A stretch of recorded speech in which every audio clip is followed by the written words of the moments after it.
Good morning, colleagues, and thank you for the opportunity to actually speak a little bit about my experience this year with regards to AI in learning and teaching.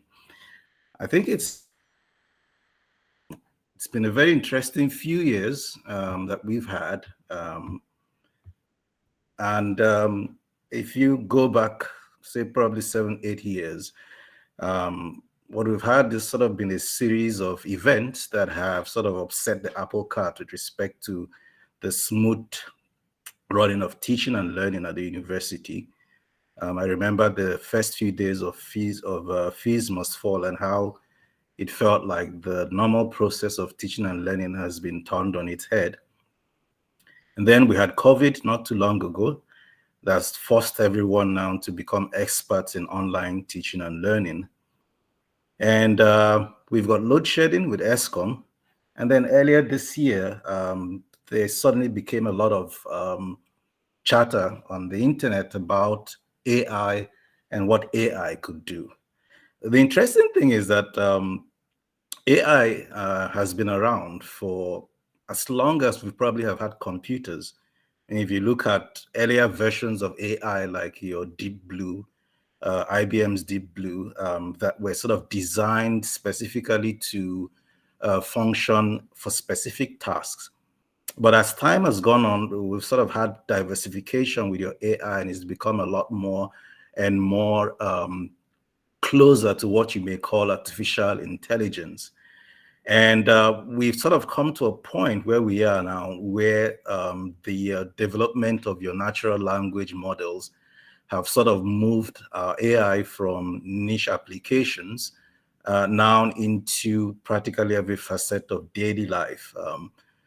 Each and every one of us has a smartphone, and in your smartphone, you have an assistant. I think mine is Google, and it tends to tell you quite a lot of things and could at sometimes even have discussions with you that could almost mimic what would be a natural discussion with other people. I think that has sort of been the big leap in AI that has brought it to the point where we are looking at it now as a disruptor in practically every sector, particularly in knowledge production, like we do have in education, where you could see this having a huge impact on both our roles as educators and also even on the part of our students. And so what I just want to present briefly is what has been my own little journey in the past 6 to 7 months, dabbling a little bit in AI and seeing how I could implement that in the classroom and sort of some of the insights that has come out from that, both the positives and the negatives. So when I first came across articles about AI, particularly your chat GPT, and I quickly signed up and spent a few hours playing around with it.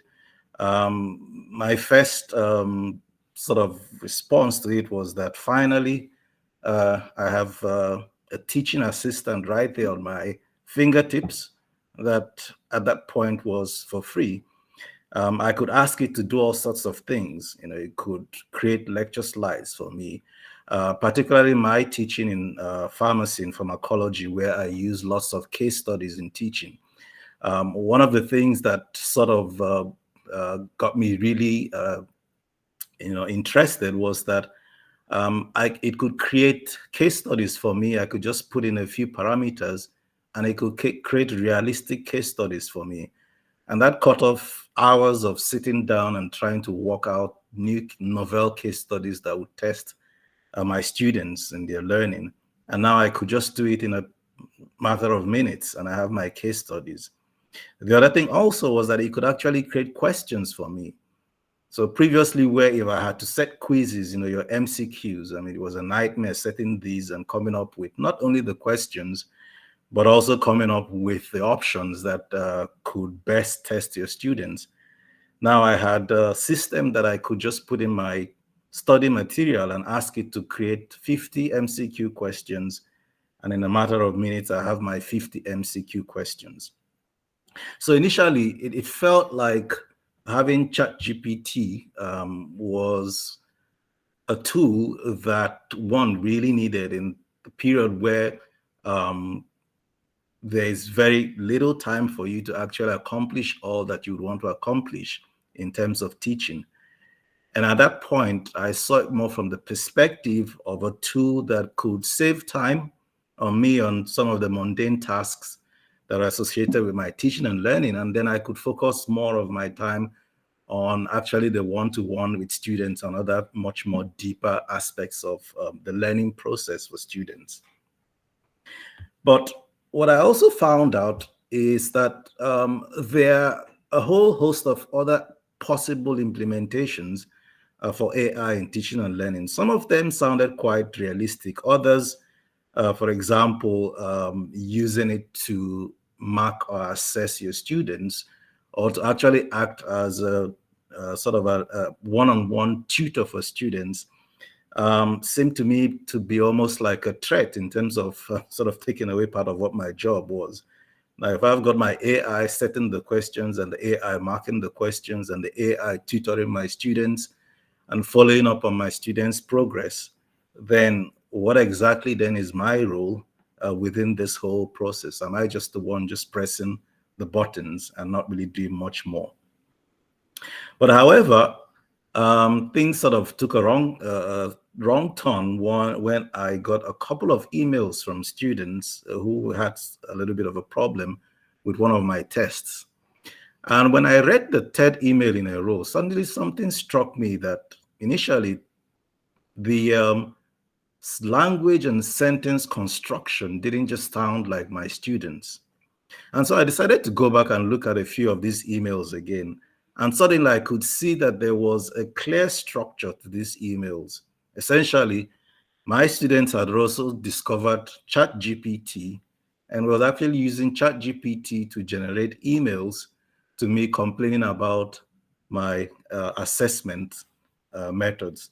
And that actually turned out to be very almost ironic to me, saying that students now are using the same tool I thought was going to be useful for me, now also being useful to the students. But it also meant for me that if they are using it for emails, what else could they be using this tool for?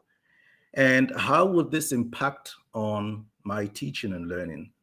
Now, my teaching philosophy with my students was primarily based on critical thinking. And so the idea was that content knowledge was not really what the focus was on, because you've got internet and you've got resources from which you could get the content knowledge.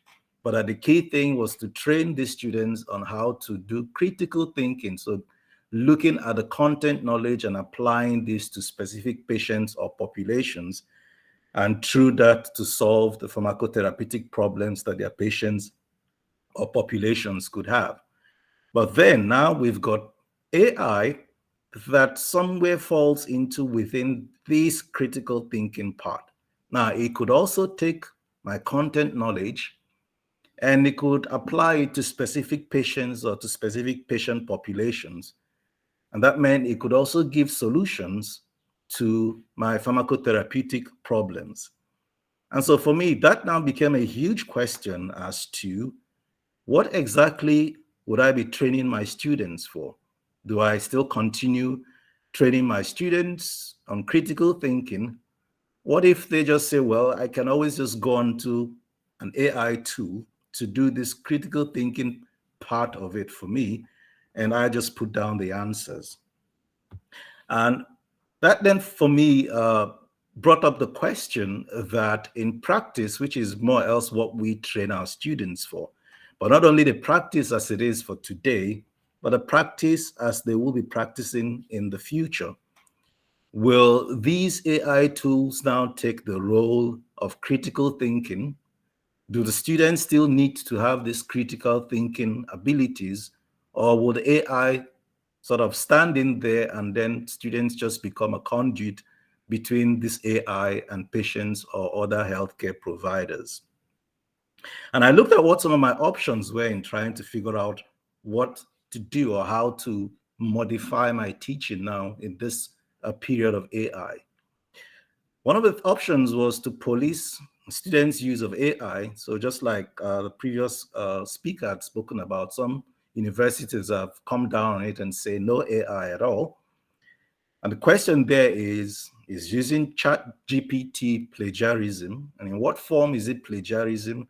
And who is plagiarizing whom? And that was a problem that I came up with when at the end of the first semester, I had a capstone assessment for students. And then we looked at copy leaks, and copy leaks gave an indication that some of these were indicative of the use of AI. But then I had a problem with it. I mean, compared to what we used to do when students plagiarized, and you could look at it with Turnitin. Now, with You Turnitin, have 2 minutes. I could sit down with a student and say, this is the source where you got this material from. This is who you have plagiarized. But now with my AI, can I show them exactly the text where they got this from? And I could tell them, yes, this looks AI generated, but can I really confirm to them this is who you plagiarized?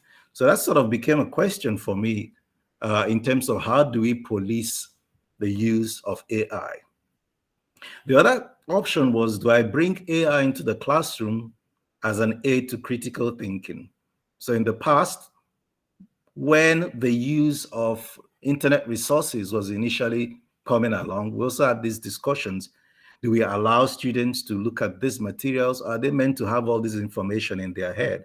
At a point, we got to the point where I said, if a pharmacist is walking around in the ward and has his cell phone with him, he can easily consult the internet to find out information. So why don't I train the students now to find out the correct information and apply it appropriately?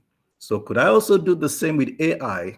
Do we bring in the AI and students could then use AI, but now use it as a tool to also once more sharpen or aid in their critical thinking?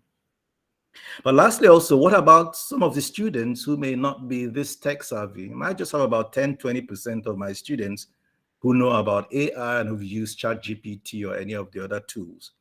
But what about the minority or even the majority who are not really that inclined and have no clue what we're talking about if I say, now go to ChatGPT and do this? The other thing also I figured out was that just as with everything with a computer, you have the formula that garbage in is garbage out. AI would also make mistakes. So in looking at some of the cases or some of the questions that I generated from AI, there was evidence of some answers that were completely incorrect. And so do I use this then to train students to evaluate AI generated material as a way of teaching them critical thinking? Or do we end up with students now becoming dependent on AI? Now, this decision tree is just something that I saw in one of the articles that I was looking at, where they sort of said you could use this as a way to determine or decide whether to safely use AI or not in in teaching and learning. But the key question still there is, for me, what is the role for AI in my classroom? So one thing in summary is that AI is here to stay and will definitely have an impact on teaching and learning, whether we accept it or not. And it means then that my teaching and learning has to be adapted to the new scenario where AI is there, be it in the way we assess or in the way that we teach. But most importantly is then for me in adapting my teaching to prepare students for the change in the profession that will definitely come. So AI tools will definitely come into prescribing and dispensing in pharmacy. So how do I then train my students to be equipped to take advantage of this when it actually comes? Thank you for Thank the you. opportunity to present at this colloquium.